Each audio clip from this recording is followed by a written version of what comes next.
Taking off the gloves, I've had enough, it's in my blood. I was born for this.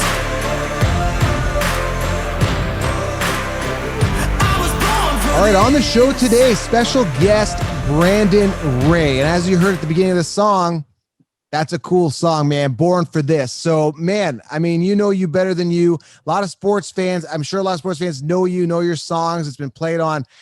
I'll let you get into where the song has been played, man. But yeah, man, you describe yourself better than I can describe it, man. Tell people who you are. Oh man, well, hey, thanks for having me. First of all, and thanks for playing the song. That means the world. Yeah, my name's Brandon Ray. Long story short, I'm from West Texas. Friday Night Lights. That was my life growing up. Played football, baseball, basketball. Got hurt around 13. Picked up a guitar. Started a band with my brother. We went on the Warp Tour. It's a rock tour that tours forever. We were doing that for a few years, and then when I was 20 years old, moved to Nashville, Tennessee, and I've been here ever since. Started writing a ton of country music, but moved into the TV film world and back into the rock world. Started a project called Outskrts with my buddy Christian Hale, and Born for This, the song that you just played, was featured in NFL Network. They used it for all of their Super Bowl promos back in January and February of this year, which was super cool. And then more of our songs have been featured in Fox Sports promos. And most recently, we partnered with the Tennessee Titans and my publisher, Warner Chappell, to really hone in and write a song specifically for the Tennessee Titans. And that song actually debuted this last Thursday during halftime. They played the video, they played the song. That's a song called Get Loud, Tighten Up. Yeah, man, I mean, it's just kind of a crazy world, before this pandemic and during this pandemic, but totally cool that you found our music on a motivational playlist, you know? Yeah, so many questions here because there's a lot of people that are like, I don't want to, like, struggling artists, I don't want to say, or people that are just trying to get their foot in the door. Or, man, like, I want to meet the Tennessee Titans. I want my song played on NFL Network. I mean, this can't be an overnight success, right? It's not like, hey, man, like, you just made a phone call, got into Tennessee.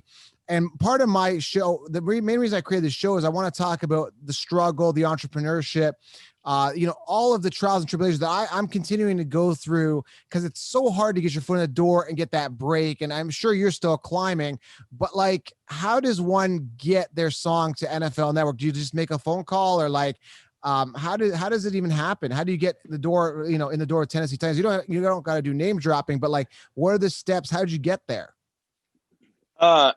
Man, I mean, there's so many ways to get where you want to get, and I mean, everybody's got a different path, and that's something I had to realize early on, is nobody's going to work harder for you than you, Right? And when I moved to Nashville, my goal was to get a publishing deal, which a publishing deal is it. Yeah. For anybody who doesn't know, but it's, if you're a songwriter, you can sign with a company and they will basically pay you a salary to write songs for them, and they own a piece of the publishing, the licensing of those said songs that you wrote. So for me, it was hustling, it was bartending, serving, and then once I started moving into the touring world in the country space, that was a process of making fans and connecting with people. This side of things, with the TV film world, is completely different. And I was thankful, 3 years ago, I signed a publishing deal with Warner Chappell Music, Warner Brothers, here in Nashville. They have offices worldwide, and they have a sync department. And that's synchronization. That means that they're synchronizing your music with, promos, movies, all that kind of stuff. And I sat down with Katie Jellin at Warner Chappell, who has become one of my best friends and one of my like mentors and leaders. We work together. I just got done talking to her, but she is in charge of contacting music supervisors, producers of TV shows and movies and everything. And through all of the contacts that Warner has, they get hit up all the time for music with places like ESPN, NFL Network, all the way to movies done by, big studios like Sony and all that. And so really within that network, we were finding that all these companies had needs like, hey, we need a song for fill in the blank, and if Warner had that song, they'd send it along, or she would send me the brief, which means they're in the process of looking for something new, something cool, and that we might be able to write that song for the need that they have. So through different channels and through different uh, fates, I don't know what to call it, but we wrote this song, Born for This. We were super passionate about it, and one of the, like I said, the first network that placed it was NFL Network during the Super Bowl, and from there sprung different things, like lots of college football promos on Fox Sports, and lots of different cool things, that are connecting us with different universities, different NFL teams, and all that. So long and short of it, I hope that helps you. Yeah, it does. It kind of clarifies it. It's such a hype song too. Like I really like the song genuinely. And I got to ask you too, like what is your why? Why do you do what you do? I always ask this big why question. I'm always curious why people do what they do. Did you just wake up like, I know you're playing, it sounds like you're playing sports and I think you got injured, you're saying, but what drives you to continue to succeed? Like, I'm really curious of what makes you tick and continue, like, because it's still like, you still got, like I said, everyone's got to keep growing. When they hit one mountain, they got to hit the next mountain. But again, to have your song, on these type of platforms is huge. And then I'm going to ask you like how you came up with the song, because I'm curious, but like kind of what is your why? What drives you every day? Man, I think my why it continues to change. It used to be, and it still is in some way. My why was, I want to make a living. I want, when I play shows, wherever it is, I want those people singing my song back to me. That the rush of that, the adrenaline of that is actually just incredible. But I got married 5 years ago. The love of my life, Alyssa, she's a big Steelers fan, by the way. No. Sorry for any. I think they just happen I'm to be 9-0. They just happen to be 9-0. Have it right. Yeah. I'm a big Cowboys fan, so I have no room to talk. So sorry. Yeah. But through these last 5 years, about a year and a half ago, and by the way, she's one of the most active people I've ever met. I mean, she's a weightlifter. She kills it in the gym. She can run circles around me in the gym. But a year and a half ago, she came down with a spinal issue that basically took away about 20 to 25% of her mobility. And for a while, it was 100% of her mobility. She was completely paralyzed. It's something called transverse myelitis, basically an opening in her spinal cord that, if you have a sinus infection or the flu or whatever, it can attack it like crazy. And so, I came off the road. So many changes were happening in our lives. She was working full time. I was working full time, and now she was unable to work. And, just the heartbreaking thing of, seeing the person that you love go through this, her therapy is going into the gym. Her therapy is, being out like, on a Saturday, let's go throw the football around. Let's go run around, in the park, and that can't happen anymore. And so my why drastically changed of survival, but also, to provide, to create something that I still genuinely love. I don't want to write music just for money. Like I could have done that a long time ago. I still want to wake up every day and be passionate about what I'm creating and who it's going to be heard by, and every process of that. And so, yeah, like the fact that you found it through a motivational playlist is the exact reason why I do what I do. And my last why is people like you, that either want to turn up a song just to get hyped. They want to turn up a song, to cry to, I don't know. But for you, you're working out, you want to get inspired and everything. And I was just finding a lack of that in my life. and talked to a lot of people that were wanting something like that. And so with Christian Hill, who I work with, man, we were just like, dude, let's have fun with it. What would we want to hear? Like if we're walking into the gym, what do we want to turn up?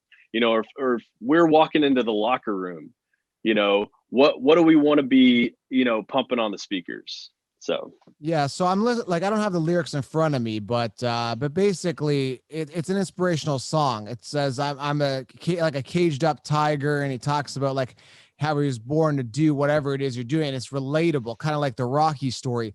So like, what inspired you lyrically to come up with these particular heart tugging lyrics? Like, did you like, hey man, let's write a song that like, do you sit down and you take a whiteboard out or a chalkboard or a pen or paper? Do you sit down in a group? Do you got like have like an intervention, or I don't know what the word to say is, like a collab? And you're like, hey man, let's tug on people's heartstrings. Let's do this. Like, how does this song? Because I haven't talked to a lot of music artists, to be honest. I just haven't. I knew a couple of them in the past, but I haven't sat down and asked like what makes them tick and come up with lyrics. So how did the lyrics for Born for This and even the other songs come to be? yeah, man, that's a great question. Everyone's process is different, and if you're somebody out there who wants to create music or wants to write songs, just know that there is no right or wrong way to create a song. People ask me like, did you create the lyrics first? Did you create the melody? Like it's honestly always different. I was at my buddy Luke Bush's, shout out. He's a big Packers fan. Yeah. And we were working on some stuff between us, and I had this riff, I had this melody. It's the beginning. Oh, he's like, oh, that's cool, man. Let's like put it down on guitar. And something in me was just like, this is like almost like that "We Will Rock You" thing, like the stomp clap thing. And that night, all we had was the riff and the beat and the first line, which it used to be, "I'm like a caged up lion." I'm like a cage of lions. I'm surprised they didn't go lion, because I do the lion mentality with my brand. That's why, like, we always talk about lion mentality. That would have been cool if you actually was lion. and it originally was, but something in us was like, oh dude, like you hear that all the time. Let's say something different. Like let's say, and also, for what we were wanting to go for, like we didn't want to, if you're a Detroit Lions fan, like right. we thought about that stuff, and so we're like, it was kind of back and forth. But the next day I went to Christian's house, who is my duo partner with this, and I was like, dude, we have this idea.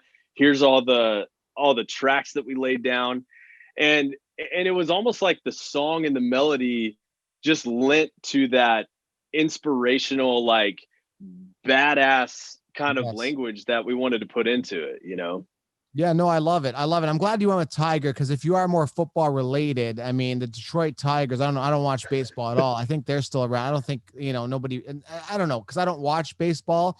So I think more people with football would say, yeah, Lions. And every time I say Lion too in my fantasy stuff, oh, you're a Detroit Lions fan. And I think there's kind of that relation there with the Detroit Lions and of course the Lion mentality, right?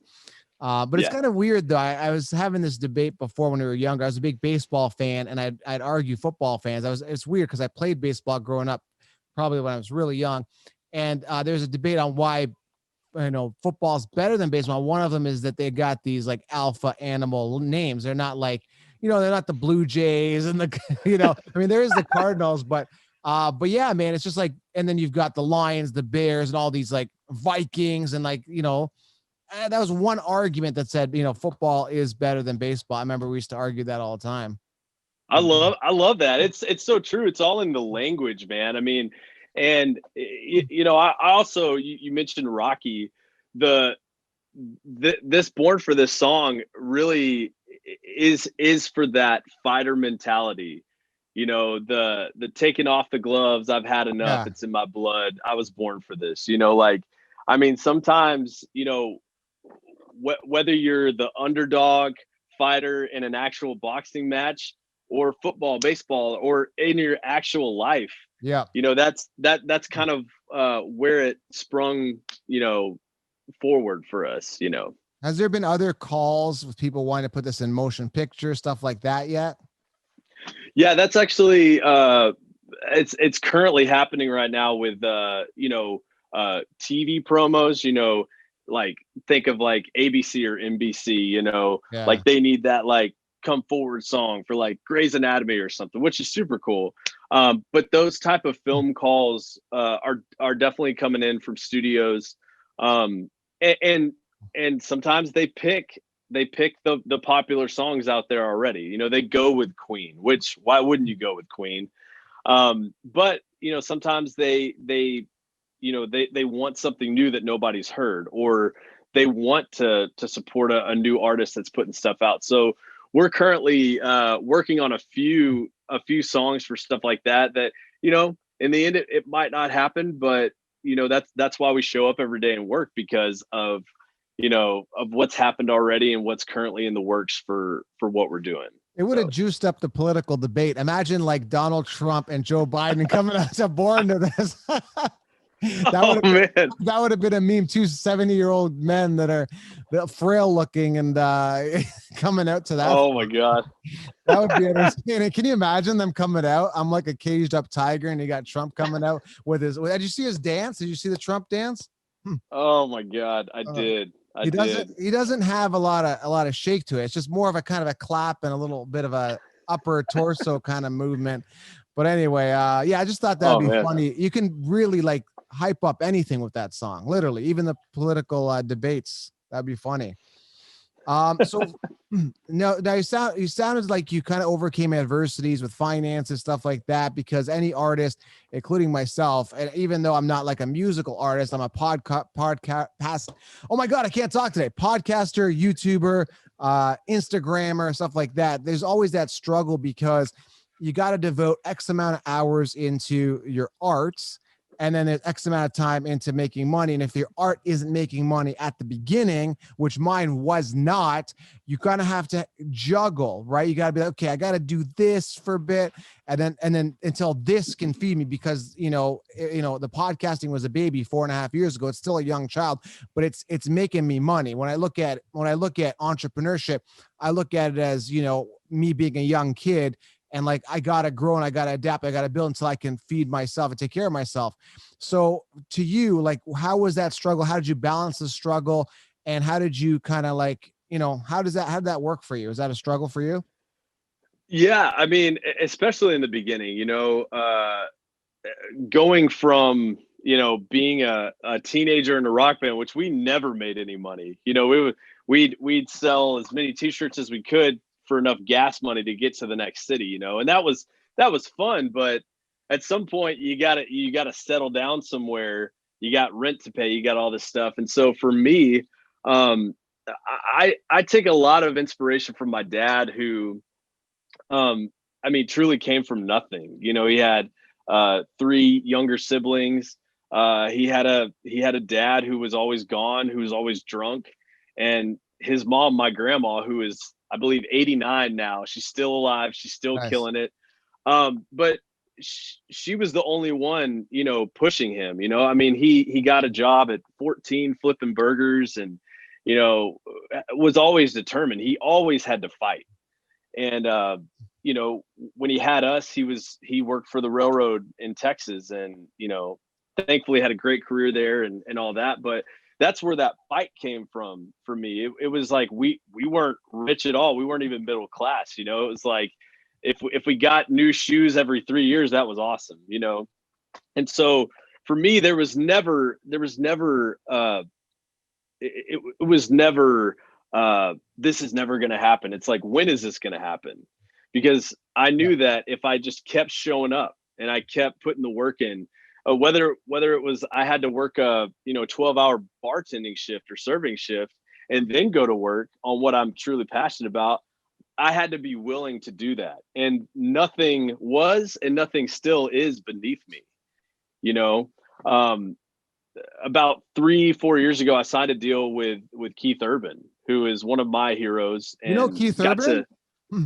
Yeah, I signed a deal with him. He produced an EP that I put out a couple years ago, and still communicate with him, still work with him to this day. Wow. But even somebody like that, who is, I mean, he's married to Nicole Kidman. He's a multimillionaire. The dude still shows up every single day to put the work in, not just because he's passionate about it, because he's like, he can't be himself if he's not doing that. Right. And I feel like if you are a creative, whether it's podcasts, whether it's, an influencer on YouTube or Instagram or anything, you have to be willing to do what you love and all this stuff without getting paid for however long. And if it ends up that you quit, you weren't meant to do it.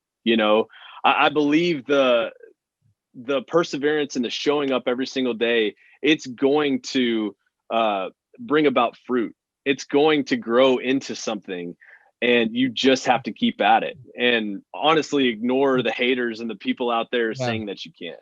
Yeah, I mean, there's a lot of buzzwords there: love, passion, keep showing up. These are things that I keep employing. It's like you've listened to my other podcast or something, but that's exactly what I say. And some people DM me and they're like, "Hey, man, like, can you give me a shout out?" And they've got like 10 followers. I'm like, "No, I'm not going to do that, because that's like, give a person a fish they eat for a day, right? Teach them to fish they eat for a lifetime." It's like, man, it's like, honestly, I've been posting every day since August 2015 on Instagram. And I was one of the first vloggers on. Actually, I think I was the second or first vlogger vlogging about fantasy football on Instagram. Like, how did you get to 190K? How'd you, because I've been posting every single day since 2015, right? And it was frustrating. Even it's still frustrating today, because I started this new podcast, the Joe Camo Show. I think it's going to be easier to build because I'm leveraging my current audience with fantasy football. And I'm even putting this out on the Fantasy Football Counselor podcast, because there I've achieved millions of downloads over the past 4 years. So I'm telling them, hey, come on over here. So the struggle isn't as hard, but it was so frustrating. I remember my first year starting the podcast, and it's like I had 340 downloads. I remember it was over a 6-week period. I think it was my first year. Like, oh my God, 340 people. It kind of felt good. But then looking back, I get that within an hour after releasing a podcast now, easily, right? Over that, right? So it's just like, man, it took 6 weeks to get 340.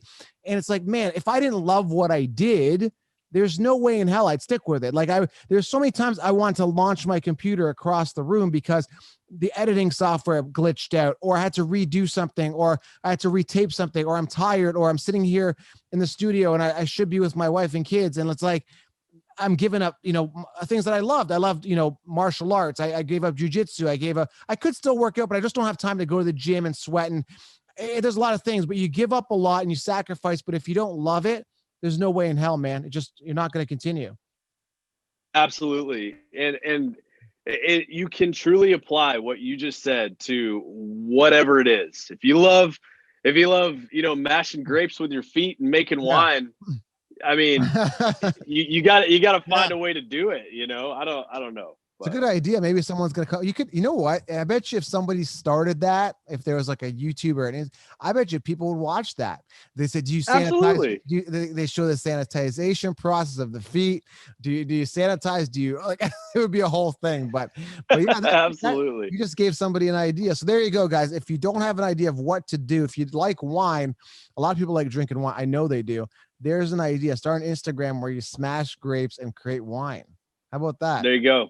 There you go. Hey, just tag us after you create it, send us some wine. Yeah. So like, again, like, it's such a moving song. Like, is this something like, it doesn't sound country, right? Like, Born for This, like, you wouldn't think country if you listen to it, right? No, and that's a big thing too. I mean, working in TV film, I actually used to sing jingles when I was, 18 and 19, when I was living in LA. And it was so important, hey man, if you have any twang, like, we don't need any twang in there. We need general, we need, something that everybody's going to love, so being in country for so long and immersing myself in this world, which I'm still in, departing from that and creating something that, needs to be received by everybody. And if there's some twang in there, if there's any lines of, whether lyrical or melody or accent in there that's gonna, make somebody want to turn it off, you have to keep that in mind. I call it the country police, because Sometimes it slips in there because I am from Texas and I live in Nashville now. So I can't help it. But you know, it just is important to have that attitude in this kind of music if you're gonna make it. You know. I got to ask you a question. I'm totally green to music, and I don't know what the etiquette is for music at all, but is it bad etiquette to ask somebody, and maybe you can clarify this, because I was listening to a rapper, and in one of his songs, he's like, ladies ask me if my lyrics are digitally enhanced. Is that like a bad thing to ask somebody? Is that like I don't know the etiquette of singing. Oh, like if your vocals Yeah, or tuned, is that digitally what he means? enhanced. Yeah, yeah. So if I asked you right now, like I was born, like it sounds so good, right? So if I asked you, was that digitally enhanced? Is that a bad thing to ask somebody, or is that something that's known? I don't think so. I mean, yeah, in the past, oh, he's got a tuner on his voice, Yeah, that might have been a bad thing. But you look at guys like T-Pain who took it over the top with the auto tune. And now it's a vital part in how every single person on the planet makes music now. It just right. is. And it enhances the sound, it makes everything line up with each other. And so yeah, I mean, is my music digitally enhanced? Absolutely. Could I sing this live for you right now? Sure, Absolutely. for sure. You A know lot of that people. I think that's the difference. Is like, they're ashamed that their music is tuned because they know they can't do it live. You know, Right.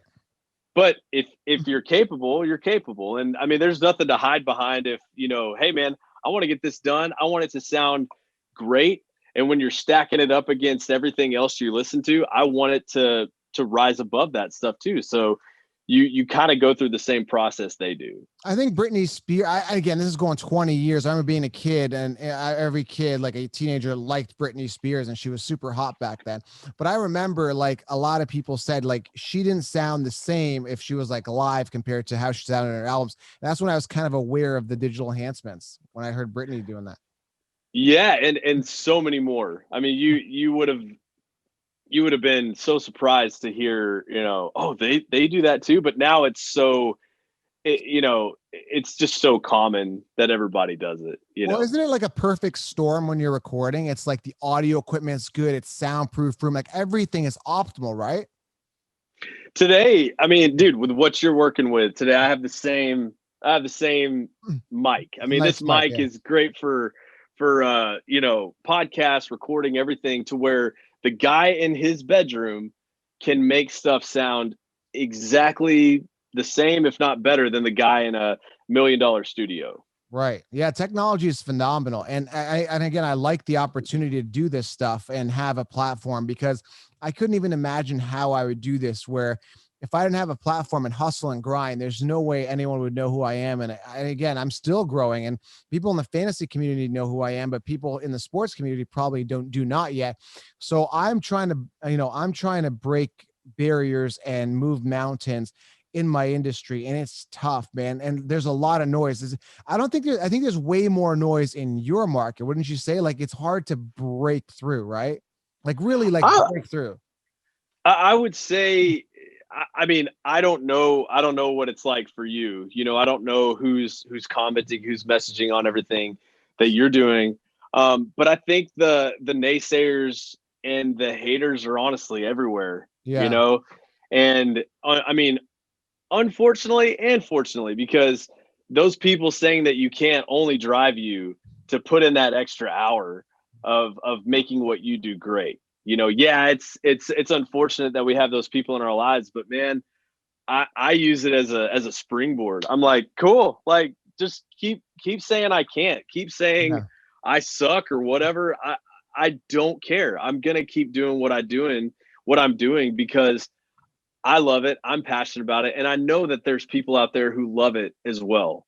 And I know that I'm making a difference in their lives as well. I love being the underdog. And again, when I say underdog, I'm not part of the mainstream. And I talked about this with other guests on the show. It's like I can't like live knowing I'm working for somebody else. And again, no offense to people that are working for somebody else. I did it for like 12 years. I can't do it anymore because I've broken free for like 3 to 4 years now. And somebody telling me that I got to be here from this time to that time and telling me what to do, I can't do it. But when we're going to haters here, I'm talking about entrepreneurship and haters, it's like, to me, I don't know, it drives me. It kind of like, it fuels me, but I'm already kind of fueled on its own. It just kind of continues to fuel the fire for me. But I'm very brash in my content. So I probably get more haters. I'm very abrasive. I'm very outspoken. I'm very loud, where you seem like just a nice guy. Like, what type of haters do you get? Do you get DM like, oh, you can't do this? Is it just a peer group? Is it through a cousin or a relative? Or like, what type of hate do you see, and how does it deliver to you? I think with what I do, it's very, it's very, like, if you don't like country, say you're listening to my country music or whatever, and you don't like that kind of music, I'll get comments on YouTube like, people, oh, this sucks, this sounds like shit, and all this stuff. Yeah. And that's opinion. That's cool. That's fine. And it used to bother me when I first started, but now it's hilarious, because it's like, what is that serving? That's only serving you, the person who's commenting. That's only like just kind of magnifying your anger and rage, but honestly, yes, like I am a nice guy and everything, but I almost, don't, I'll read it, but you have to kind of be your own filter, for yourself with whatever you're doing, whether it's, you with your podcast and being brash. That's who you are. And that's honestly why people are listening. You know what I'm saying? They love the shock and the shock and awe of it. You know what I'm saying? I think that's such a cool aspect of what you do. And when you get those other comments like that, it's almost expected. Yeah. And it's almost that thing of where they want you to come after them. Like, say something about me, Keyboard, Kenny the keyboard warrior, whatever.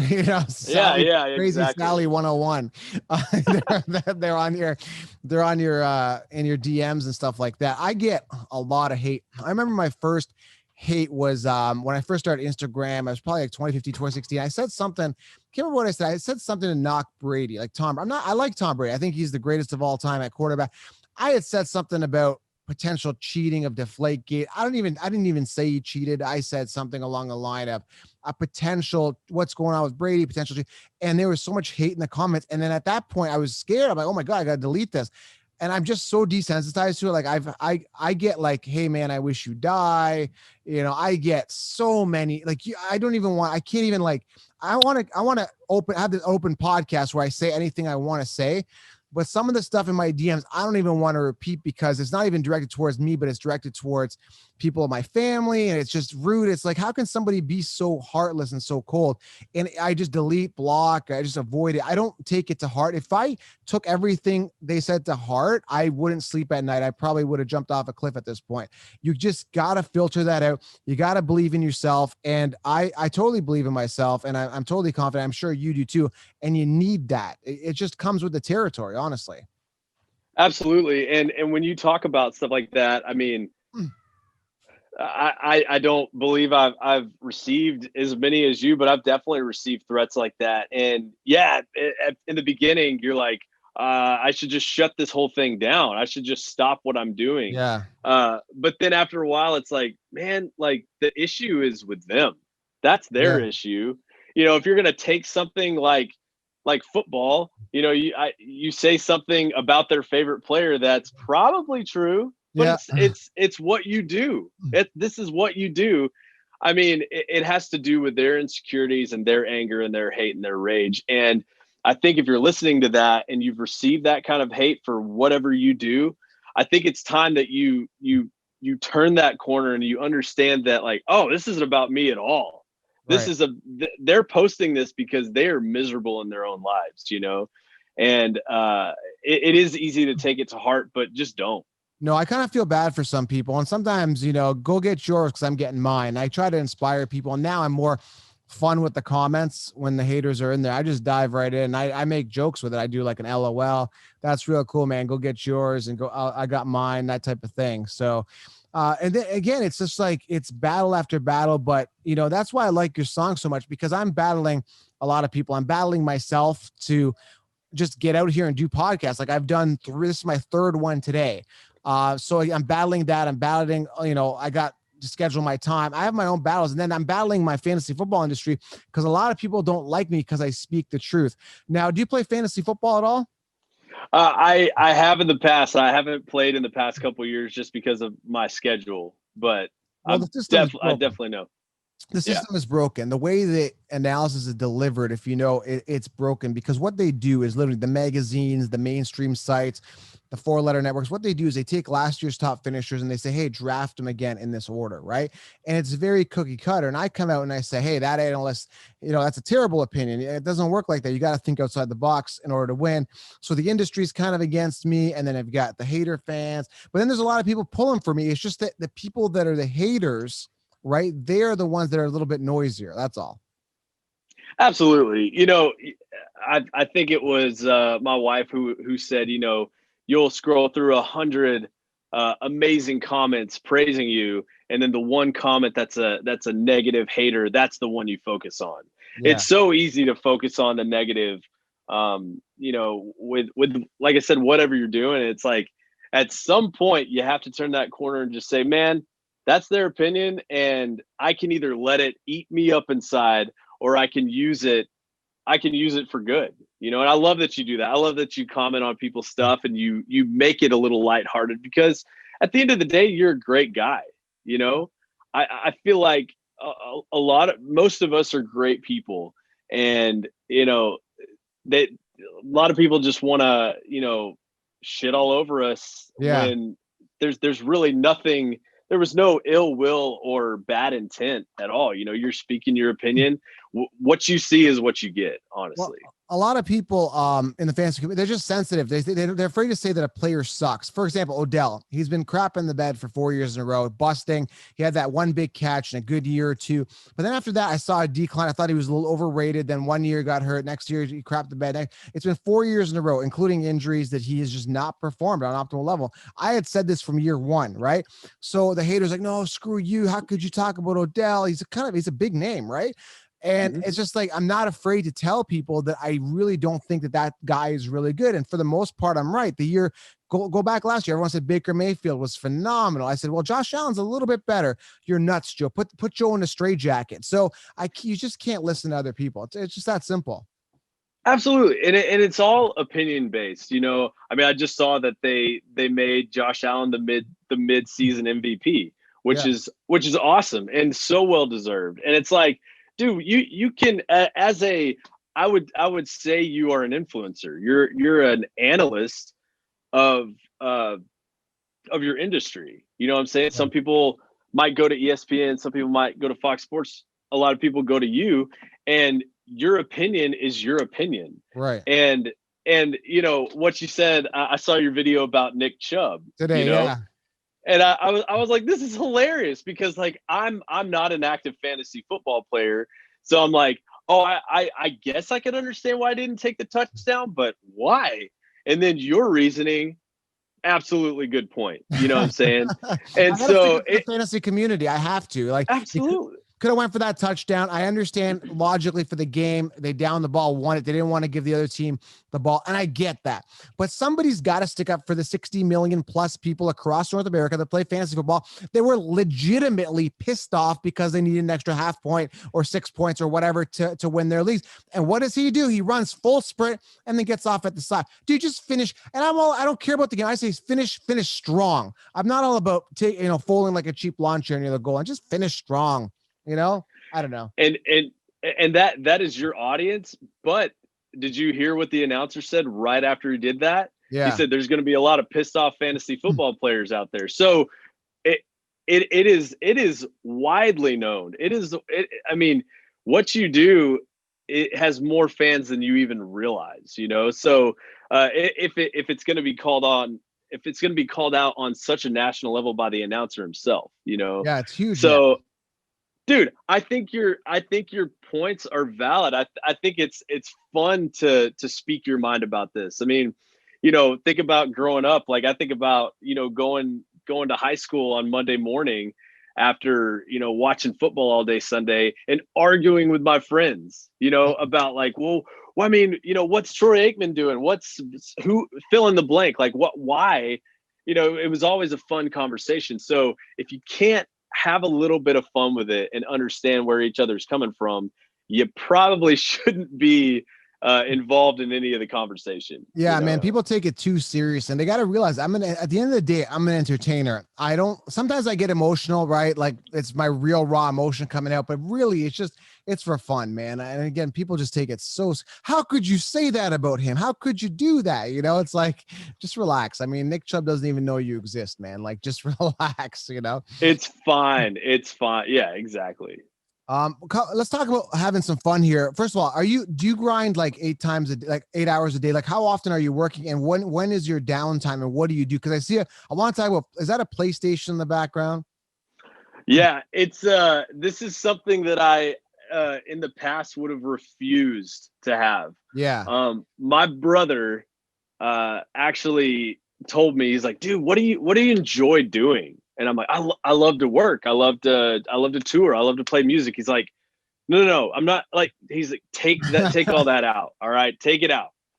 What's something that like, kind of like calms you down a little bit? I was like, well, I love playing video games, but I feel like I'm wasting my life away. Yes. I feel like I'm playing and I'm like, I could have been doing this. I could have been doing that. And he's like, all right, I think you're being a little too extreme. He said, I really think you should get, whatever game system you want to get.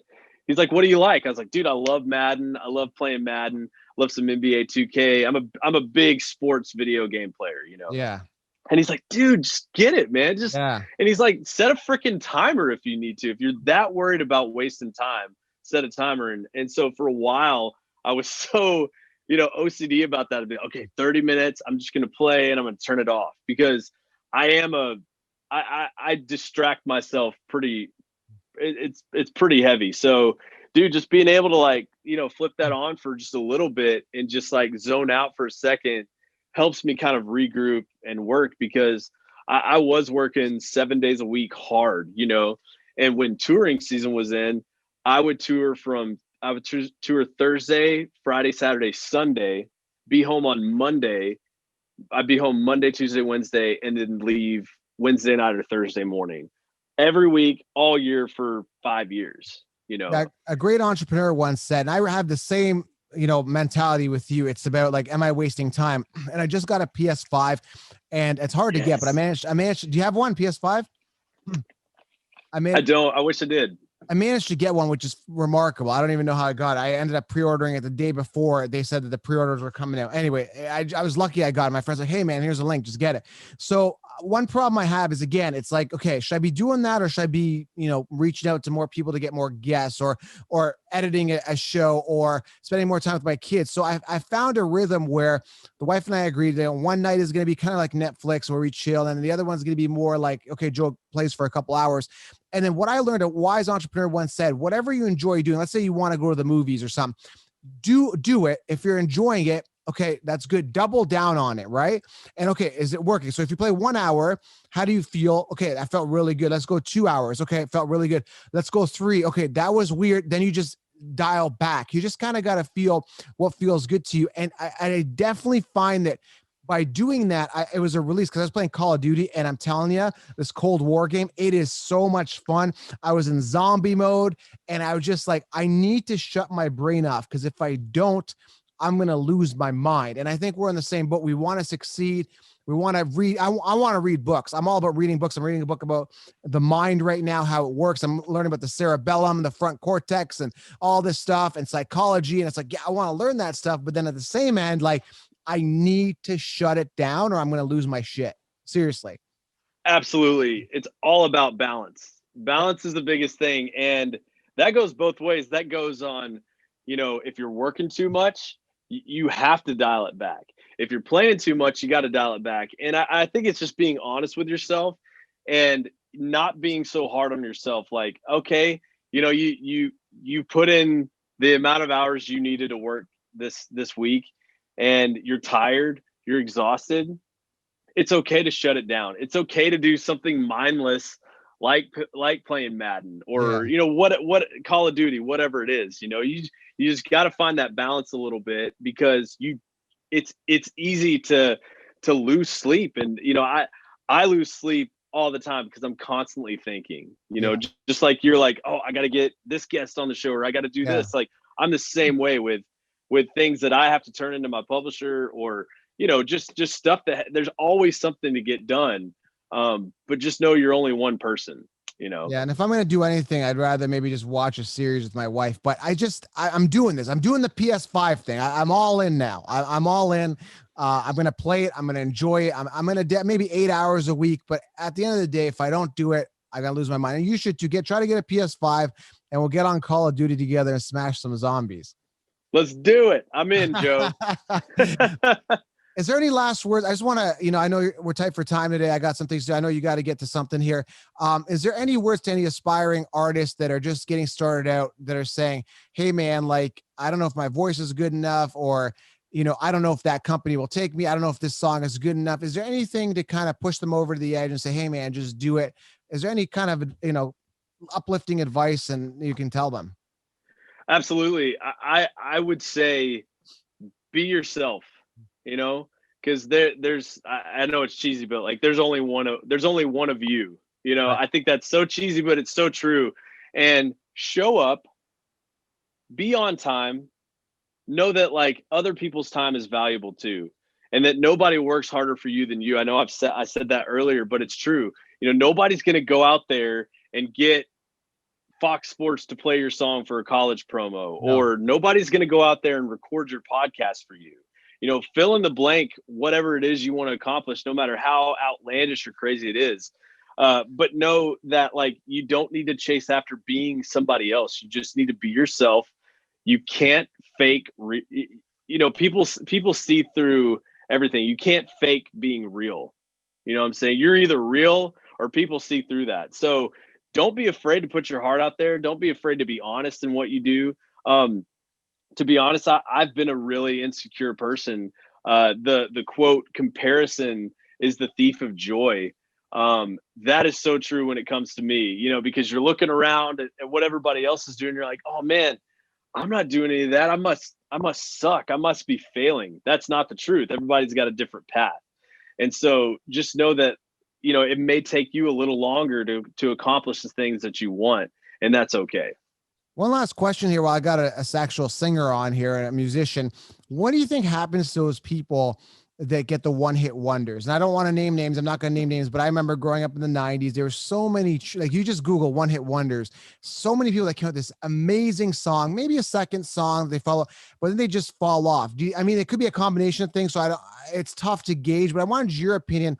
Do you think it's just lack of creativity? Do you think it was just, right place, right time for that song? Like, what do you think is like the ingredient? Why do these people just have the one hit wonder and then fall off in general? Is there kind of way to generalize or not really? I literally listened to something about this today, like right before I came on with you. And they're like, hey, can you, like, we're going to play a one hit wonder song. Can you name who the band is? Like, it was a fun thing. Yeah. But it could be a number of things, but I think it is a right place, right time. Okay. Yeah. The song worked. It was like a snowball effect.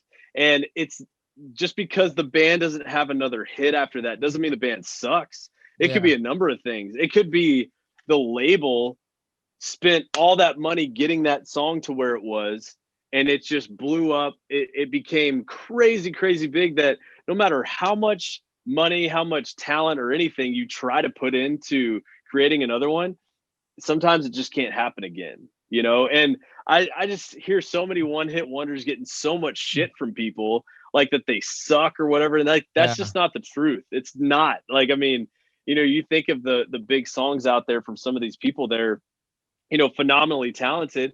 And what I hate is when the artist hates it. They're like, oh, like, blah. Like, hey, man, you wouldn't be on that yacht. You wouldn't be living in that big old house if it wasn't for that one hit wonder. So it's like, it happens how it happens. And that was just the that's just the way the dice were rolled, It's crazy. And I had an actor on from Fuller House, John Brotherton, on. He was like episode 4. We were talking, and I asked him, like, the guys like Steve Urkel and all, like, I asked him, like, why do they hate being Steve Urkel? Like, I had Steve Urkel was DMing me about fantasy advice once, and we're not fantasy. We're just talking fantasy about me and Steve Urkel, believe it or not. And it's like, awesome. I just feel that these guys hate who they were before, but that's what made them before. And it's kind of like a double-edged sword. It's kind of like, it's a good thing because that's what made you who you are, but it's like a stigma. Everyone knows you as Steve Urkel, such a bold character, right? So yeah, it's tough. And I guess it's kind of similar as well with the music industry. You're known for, Right Said Fred. What happened to that guy? I'm too sexy for my whatever, right? Like, I remember, what happened to Aqua, Barbie Girl, right? Like, they're all like bands that were just known. When I think of them, I think of that song, like, it is what it is. But I guess it works for them and it works against them. That's true. No, it's a good point. It's like even the athletes who are known for their one thing, whether it's good or bad, like Nate Peterman. Yeah, there you go. Or even the Yankee, what's his name? The Yankee first baseman who missed the ground ball that lost them the big game. It sucks, but it's just like, in some ways, at least you're known for something, I don't know. You hit the mainstream in the wrong way. I want to be known for fighting Le'Veon Bell and beating him in a charity boxing match. No, I was just joking. There's more. Dude, I'll be there front row, man. Absolutely. Nah, I just joking. Maybe it'll happen. He's not playing too well on the Chiefs right now, so you never know. I mean, he had, like I said, he's DM'd back, not DM'd. We had some back and forth on. I don't think he's doing it. I think his agent said stop with the Joe Counselor stuff, because it got to a point where he put me in a story mode and stuff, and it was like, okay, I think they realized, like, we can't give Joe any more publicity here, but that's okay. That's fine. It is what it is. I'm just gonna get bigger than him anyway. There you go. An athlete is good for that time period, but unless you're like, ultra elite, like a Michael Jordan, Wayne Gretzky, like, so many names getting forgotten, right? Like, I remember 92 Blue Jays. I grew up in Toronto. Everybody knew Joe Carter or Roberto Alomar. These names are still big, kind of like in our area, but they're not as, like, nobody really cares. Even UFC fighters, huge names like Rich Franklin. Do you even, like, if you watch UFC, it's like, who's Rich Franklin? Like, now, like, nobody really talks about him, right? So The thing with what we're doing, I think there's more longevity, down the road, and you can keep the brand growing, so it's good. Absolutely, man. I totally agree. All right, man. Well, Brandon Ray, I appreciate you. I'll leave your links here below. Check out the song Born for This. How do they find you anyway with the song and everything? Yeah, you can find me personally on Instagram, Twitter, Facebook, whatever you have it, at Brandon Ray Music. And then our band with the song Born for This, it's called Outskrts. There's no I. So everything is at Outskrts Music, OUTSKRTS. Check it out.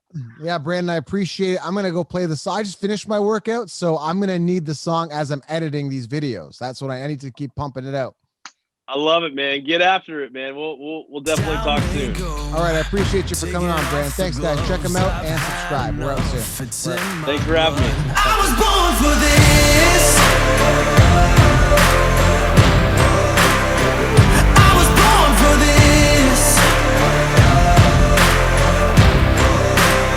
It's